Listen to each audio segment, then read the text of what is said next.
Levitt versus Coward.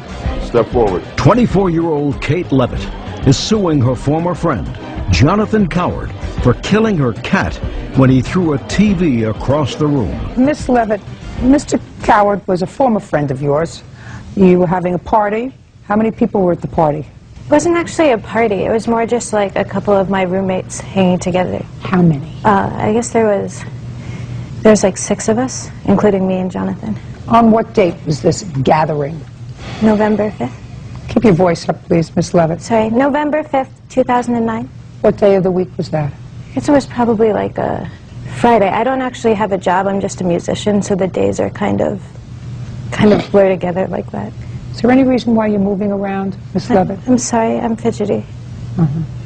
Is your claim that at this party, the defendant got very drunk and broke your televisions, some televisions in your apartment, and as he was breaking one of the televisions, it fell on your cat and killed it? Yes. Yes. Mr. Coward says he was so drunk he doesn't remember anything about it. Right? I mean, nothing like that happened. Well, you don't know. You said, I don't remember. I was very drunk and I don't know. I was pretty wasted, but I don't think I've ever killed a cat. I don't know whether you did or not. No. But you don't remember what happened. Judge Judy continues in a moment. He picked up the first TV and he threw it at the wall. And the cat was laying down right next to it, like in the corner. He picked up the second TV and he threw that one at the wall too, and that one landed on trips. And he didn't even make any noise. Kate Levitt says former friend Jonathan Coward killed her cat when he smashed it with a TV. Jonathan denies the charge. Okay, where did you end up that night, Mr. Coward? In this fellow's room, my ex-boyfriend. In his room, which is in Miss Levitt's house? Do they live together? And when you woke up the next morning, did you have a conversation with Miss Levitt? No. Nothing? No, I left. Before I mean, I made anybody sure else- to leave. Before anybody else was up? Yeah, pretty early. I mean, they sleep pretty late. They Okay, have like a pretty sedentary lifestyle. good. I work. I don't need anything else. Okay, If I sorry. need anything else, I'll ask you, Mr. Coward. All right, Miss Levitt, who saw him break the televisions? Me and Jonathan were the only one. Me and Jonathan were the only ones in the house at the time. Were the only ones in the house? I thought you were there with 6 people. No, they went to go.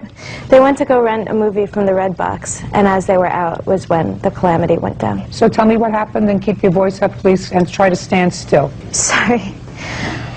Basically, so that day, I don't want to hear about the day. I want to hear about the evening. Everybody was drinking. They went out to get a movie. everyone was drinking. They went out to get a movie. We had like a couple of TVs in our living room because her band uses them to do visuals when we play shows. And at first, Jonathan was just kind of like, he was like batting one of them around with his hands. He was wasted, and he was yelling things about the sky turtle. And he was batting them around, and he tried to pick one up, the first one up, and he was like, kind of like, I wonder if I can pick this up. And I was like, oh God, Jonathan. He's like been kind of destructive before in the past, and Jonathan picking up a heavy object is never... Just tell me what you saw. Sorry. He picked up the first TV and he threw it at the wall. And the cat was laying down right next to it, like in the corner. Our cat can sleep through anything because we're a house of musicians and everything's always really loud there. He picked up the second TV and he threw that one at the wall too, and that one landed on trips.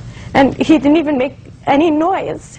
It just landed on him, and that was it. And then he picked up the third TV and also threw that at the wall. The cat was already dead at that point. And Jonathan's a lot bigger than I am, and TVs are a lot heavier than anything I can ever pick up, and there wasn't really anything I can do about it, even though I tried to stop him. Were you there that evening? I was. Stand up. Tell me your last name. Bert. Bert, B-U-R-T. Were you one of the people that went out to get a movie to rent? I was, yes. Tell me what you saw when you came home. I was gone for about 45 minutes total, and when I got home, the entire living room was... Try to look at me. I'm sorry. The entire living room was a total mess. Like, obviously there's these 3 televisions which had been smashed. Things were just generally in disarray. Did you see Mr. Coward there? He was not in the room when I got back, no. Did you see him again that evening? No, I didn't. Did you have a conversation with Miss Levitt? Yes. Did you ascertain whether Mr. Coward was still in the house? Yeah, I found out that he had gone upstairs. Did you spend the night in the house? I did, yeah, I lived there as well. Were the televisions ever replaced? No, we have not replaced them.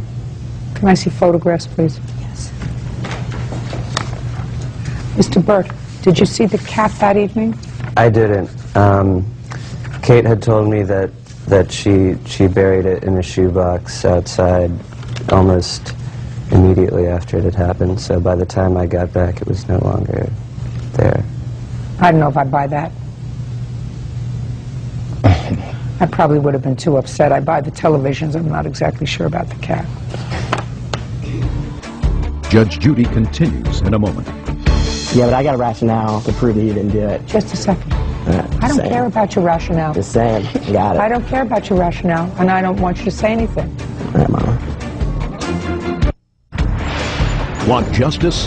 Go to JudgeJudy.com or call 1-888-800-JUDY. Mr. Coward, if you can't hold your liquor, don't drink. True. My friend was also there that night. He wasn't in the room. Well, I mean, he could wasn't shed in some the light room. on the The situation only two as far people- as the only living two with peop- these people. The only two people were there with the two of you. You don't remember what happened because you said you were too drunk. I read your statement. Yeah, but I got a rationale to prove that you didn't do it. Just a second. All right, I don't saying. care about your rationale. Just saying. You got it. I don't care about your rationale, and I don't want you to say anything. All right, Mama. He doesn't remember what happened. You weren't there. She was there. I see the pictures of the television sets. He tells me when he came back, the television sets were destroyed and on the floor. And she says that he did it. That's easy. Judgment for the plaintiff for the amount of $1,000. That's all. Thank you. Step out. Honestly? Parties are There's no way that's excused. over. Honestly? Step out. Judge Judy continues in a moment. I honestly believe that having this be resolved would be what could help there not be any tension between us anymore, but apparently that's not true.